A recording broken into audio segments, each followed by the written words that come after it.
দেখি আমার ওই মাটিতে শোয়ানো। যে জীবনে আমি নিজে মাটিতে থাকছি, তার আমি কখনো মাটিতে থাকতে দেই নাই, কষ্টই ওদের।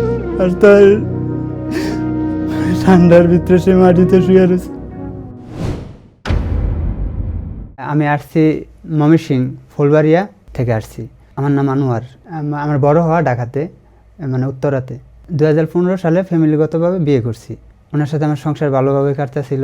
2015 থেকে 25 সাল পর্যন্ত আমাদের সুখ দুঃখ মিলে ভালোভাবে সংসার চলতেছিল। তো হঠাৎ করে 2025 সালের জুন মাসে অন্য একটা মেয়ের সাথে পরিচয় হয়।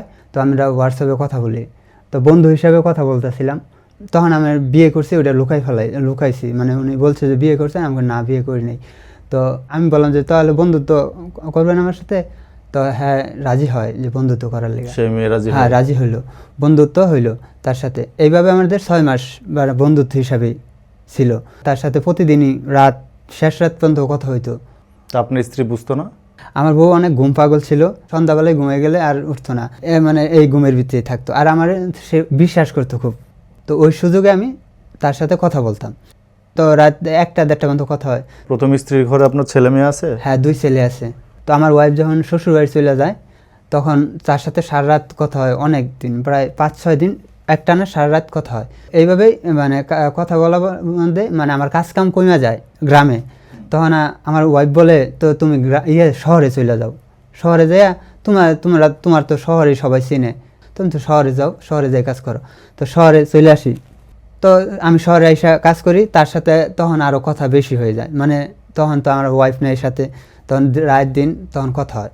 তো মেয়ের সাথে আমি দেখাও করছি এই ফরিদপুর যাইয়া। তো ওই ছবিগুলা তোলা ছিল মোবাইলে, মানে একটা ভিডিও ছিল মোবাইলে। তো ওই ভিডিও ছিল। তারপর আমি ওই মেয়ের সাথে দেখা করে আসা পরের দিন আমি বাড়ি চলে যাই, গ্রামের বাড়ি। আমার ওই জায়গায় কিছু কাজকাম ছিল। তো ওই 4 দিন ওই জায়গায় থাকি। 5 দিনের দিন চলে আসবো। তো 4 দিনের দিন রাত্রে ওই আমার মোবাইলে একটা ছবি দেখে ফেলায়। ছবি মানে ভিডিও, একটা ব্যাসলাইট পিন্ডে দিতেছি হাতে। সে আমার ডাক দেয়, আরিফের আব্বু এদিকে আসো। তো আমি যাই, যার পরে এইটা কি কয়ে আমার গলাতে টিপ দিয়ে ধরে যে তোরে মেরে ফেলামো নয় আমি মারা যাম।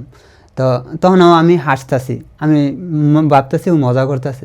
মানে মোবাইলে ওটা দেখে ফেলেছে আপনার আরেকজন মেয়ের সাথে? ওই মেয়েটারে ব্যাসলাইট পরাই দিছি, ওইটা দেখে ফেলাইছে।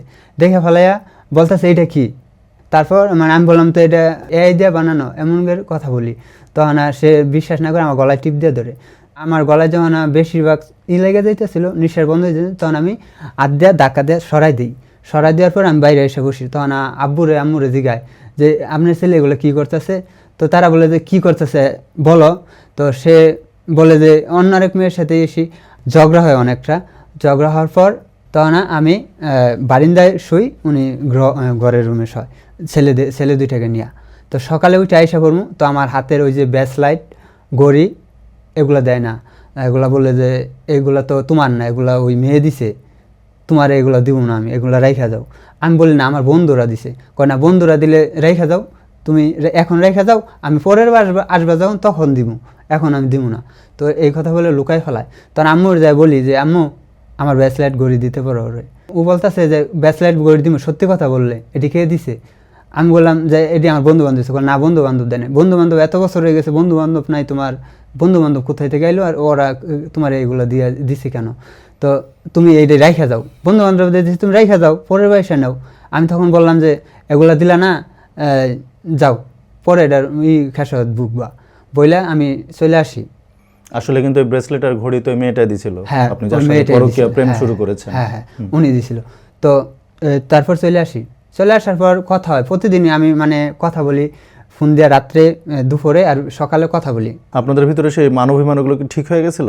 হ্যাঁ, উনি তো, আমার ওয়াইফ ছিল সরল সোজা মানুষ, শিশু মানুষের ব্যবহার ছিল যে মানে আমি বলছি সে আর কিছু বলেনি, তার সাথে আমার কথা হইতেছে, মাফ করে দিয়েছে। হ্যাঁ, উনি আর কিছু মানে ভিতরে কষ্ট রাখছে, কিন্তু আমার বুঝতে দেয় নাই, আমার সাথে কথা হইতেছে।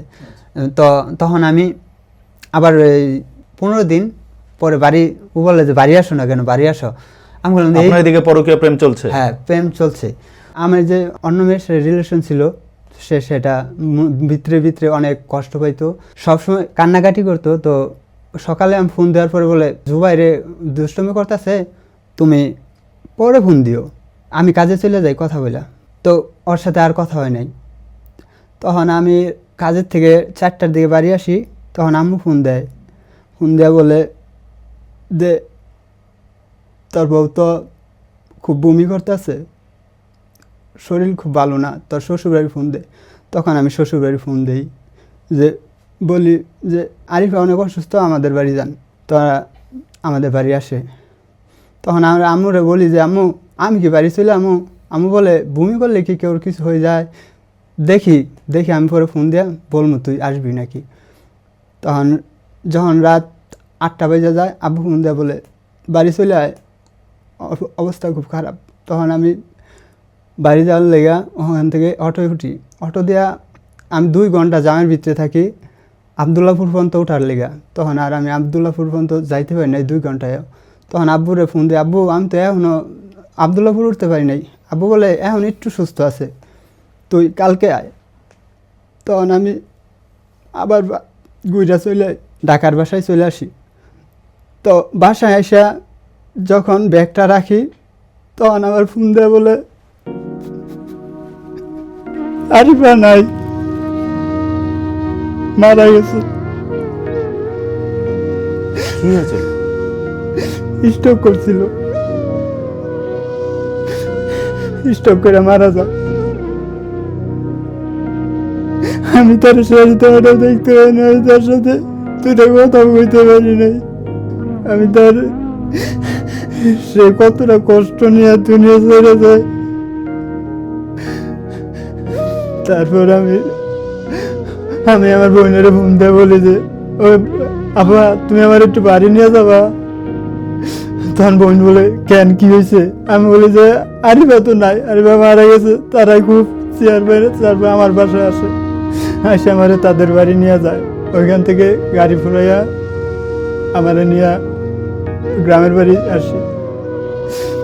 ভোর 6টার দিকে বাড়ি এসে বসাই, দেখি আমার ওয়াইফ মাটিতে শোয়া না। যে জীবনে আমি নিজে মাটিতে থাকছি, তারে আমি কখনো মাটিতে থাকতে দেই নাই, কষ্ট হয়ে যায়। আর তার ঠান্ডার ভিতরে সে মাটিতে শুয়ে রয়েছে। তখন তারে পরের দিন সকাল 11টার দিকে তার কবর দেওয়া হয়। তো এর মাঝে ওই দিন রাত্রেই ওনারে বলি যে আমার ওয়াইফ আছে, যেদিন মারা যান রাত্রে। আবার পরকীয়া প্রেমিকের সাথে কথা বলেন? মানে ওই দিন রাতে, মানে যেদিন রাত্রে মারা যান ওই দিন রাত্রে আমি কথা বলি যে আমার ওয়াইফ আছে, আমার 2টি ছেলে আছে। তো তখন তারা রাগ করে ফোন রাখা দেয়। এরপর থেকে আমার যোগাযোগ হয় না, ওই মেয়ের সাথে আমি যোগাযোগ করি না। আমার স্ত্রী খুব ভালো ছিল, উনি অনেক অনেক ভালো ছিল। আমার 10 বছরে আমার পাশে সব সময় যত রকমের বিপদ হোক আমার পাশে ছিল, আমিও তার পাশে ছিলাম। কিন্তু হঠাৎ করে কোনো এক ইয়ের কাছে হইয়া তার সাথে আমি অনেক বড় অন্যায় করে ফেলাই, যে সে সেটা মাইনায় নিতে পারে নাই। কারণ মায়া এমন জিনিস, 10 বছর যারে আমি এত যত্ন করছি, হঠাৎ করে তারে আমি সবচেয়ে বড় কষ্ট দিয়ে ফেলাই। সে এই কষ্ট না মাইনা নিতে পাইরা ভিতরে ভিতরে অনেক কষ্ট চাপা নিয়ে কাউকে না বলতে পারাতে সে স্ট্রোক করে মারা যান। আমি তার কাছে ক্ষমা চাই, আল্লাহ যেন তারে মাফ করে দেন, আল্লাহ যেন আমারও মাফ করে দেন, আল্লাহ যেন তার বেহেশতি নসিব করে। আমি সবার উদ্দেশ্য করে বলি, আপনারা এমনভাবে নিজের সুখের সংসার রেখা পরকীয়াতে জড়ায়েন না, এত সুখের সংসারটাকে নষ্ট করেন না। এখন আমি বুঝতেছি আমি কি হারাইছি। আমি আমার জীবনের সব কিছু হারাই ফেলাইছি, আমার পাপের কারণে আমি সব কিছু হারাই ফেলছি। আল্লাহ আমার বউটাকে নিয়ে গেছে, আমি আমার 2টা সন্তানকে এতিম বানাই ফেলাইছি নিজের একটু সুখের লেগে। আল্লাহ আমার মাফ করুক। আল্লাহ আমার, আমি তার কাছে মাফ চাইতেছি যে তুমি আমার মাফ করে দিও।